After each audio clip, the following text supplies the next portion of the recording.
బచలకురి Joseph alias ప్రశ్న రావణ్ 10 ఆకులు తింటే ఆయన కోయాంకర్ ఈ గ్యాంగ్ లీడర్ గమన 110 ఆకులు చదివింది. దీని బట్టి అర్థం ఏముంటది? ఊర్లో ఎంత ఎదవలం మేము? చాలా పెద్ద ఎదవలం అండి. నేను నంబర్ 1 ఎదవా, ఈ నంబర్ 2 ఎదవా. అదేంట్రా నంబర్ 1 నాకివ్వు.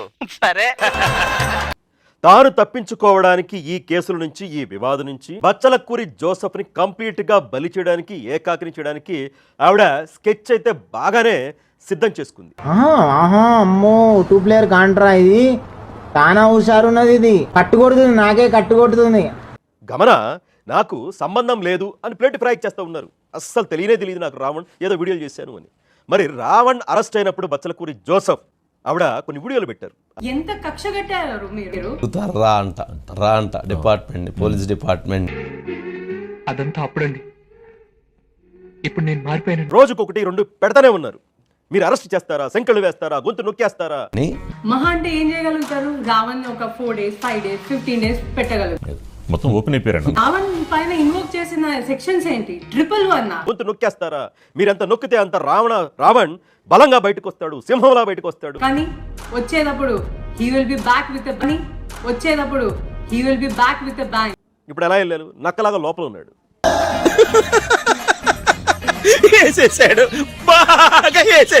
ఎలివేషన్ ఇచ్చారు. ఇవిడ ఇది ప్రశ్నించేవాడు పులైతే వేటాడేవాడు రావణ్ అవుతాడని. ప్రశ్నించేవాడు పులైతే క్వశ్చన్ చేసేవాడు వేటగాడు అవుతాడు. ఆ వేటగాడే రావణ్. ఏదో అర్థం కాని ఏదో బాగా వైరల్ అయింది. అసలు నాకేమీ తెలియదు, నేను సాంప్రదాయని, శుద్ధపూసని, అమాయకురాల్ని. నువ్వు పై కనబడవు గానీ మామూలుగానే కాదు. నన్ను అనవసరంగా విచారణకు పిలుస్తూ ఉన్నారు, నన్ను అనవసరంగా ఈ వివాదంలోకి లాగుతూ ఉన్నారు. ఏదో ఆ బచ్చలకూరి జోసెఫ్ పిలిస్తే నాకు యూట్యూబ్ లో కనపడాలని కోరికుంది కాబట్టి, ఎంతో కొంత ఫేమస్ అవ్వాలని కోరికుంది కాబట్టి. తప్పండి, ఎంత విచిత్రమైన కోరిక కలిగిందంటారు నీకు? మన కోరికలన్నీ అలాగే ఉంటాయండి. ఒక 7-8 సార్లు ఆయన స్టూడియోకి వెళ్ళి ఆయనతో కలిసి వీడియోలు చేశాను. అంతకు మించి నాకు ఏ పాపం తెలియదు, ప్లీజ్ నమ్మండి అని పోలీసుల ఎదుట కబుర్లు చెప్తా ఉన్నారు. చాలు బాబు, నాటకాలు చాలా చూసాములే మేము. కాదు కాకమ్మ కబుర్లు చెప్తా ఉన్నారు. మరి పోలీసులు ఊరుకుంటారా? అరే మీకే అన్ని తెలివితేటలుంటే, మీ బుర్రలకే అన్ని తెలివితేటలు స్కెచ్లు ఉంటే, మరి పోలీసులకి అన్ని తెలివితేటలు ఉండాలి. బ్రెయిన్ విషయంలో నీకు నాకు తేడా ఉంది. నీ బ్రెయిన్ లో ఒకే సినిమా ఆడుతుంది, నాది మల్టీప్లెక్స్ బ్రెయిన్. 4 సినిమాలు ఎట్ ఏ టైం ఆడుతూనే ఉంటాయి తెలుసు. వాళ్ళని స్కెచ్లు వేయాలి, వాళ్ళ దగ్గర ఎన్ని ఆధారాలు ఉండాలి అంటే అది. ఇప్పుడు 3వసారి ఇంద్రసేన గన్నవరం పోలీస్ స్టేషన్లో విచారణకు హాజరయ్యారు. మొదట 2 హాజరయ్యారు గన్నవరం డిఎస్పీ కార్యాలయంలో.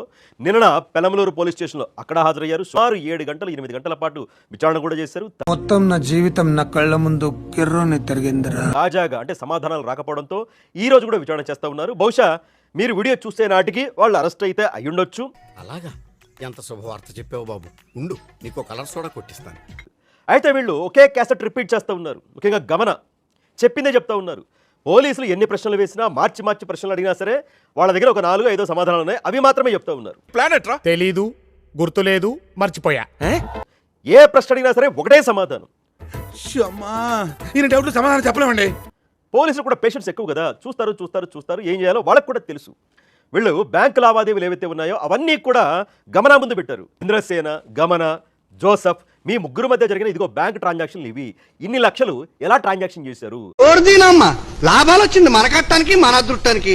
సంపాదన లేని రోజుల్లో సంక్రాంతి పోతూ ఉంటే ఎవడు రంకు మూడు వచ్చేటాడు మనకి ఫుడ్. ఆ ఛానల్కి వచ్చే రెవెన్యూ నెలకి 1.5 లక్షలు మాత్రమే. మరి 3 లక్షల రెంట్ ఏంటి? ఛానల్ నడపాలంటే యూట్యూబ్ ఛానల్ కెమెరామ్యాన్ ఉంటాడు, ఎడిటర్ కావాలి, గ్రాఫిక్ డిజైనర్ కావాలి. లేదన్నా వాళ్ళకి 30-40 వేల శాలరీలు కూడా ఉంటాయి. ఈ శాలరీలను ఇస్తే వచ్చే 1.5 లక్షలు కాదు కదా, 2 లక్షలు కూడా సరిపోవు. మరి ఆ ఛానల్కి రావణేమో కాస్ట్లీ కార్లు, బౌన్సర్లని మెయింటైన్ చేస్తూ ఉన్నాడు, ఇంత క్వాలిటీ ఎక్విప్మెంట్ మెయింటైన్ చేస్తూ ఉన్నాడు. మరి మీ బ్యాంక్ ట్రాన్సాక్షన్లు ఏంటి?